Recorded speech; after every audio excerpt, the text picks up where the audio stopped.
Mapapalamon ka talaga mga boss pag ganito kasarap ang ulam. Sino ba naman ang hindi matatakam sa ganitong klase ng ulam mga boss? Ang ulam na tatapat at tatalo sa ginataang laing ng lolo mo. Pang-ulam, pang-pulutan, bahala ka na.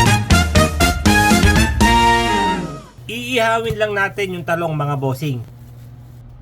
Talbos ng kamote o talbos ng kangkong mga boss, pwede nyong ilaga pero ako pipirito ko. Yung ganitong itsura lang mga boss. Ibusa lang natin o gulatin lang natin ng bahagya ang ating dilis.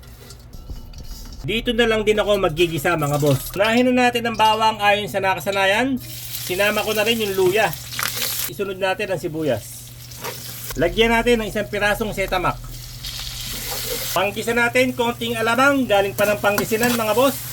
Ito mga boss, yung ikalawang piga ng niyog. Pag kumukulo na mga boss, maglagay tayo ng konting asukal, ang babalanse sa buong Pilipinas. Ito yung unang piga ng gata mga boss, o unang piga ng niyog. Pag semi kumukulo na mga boss, pwede na natin ilagay ang ating dilis na binusa kanina.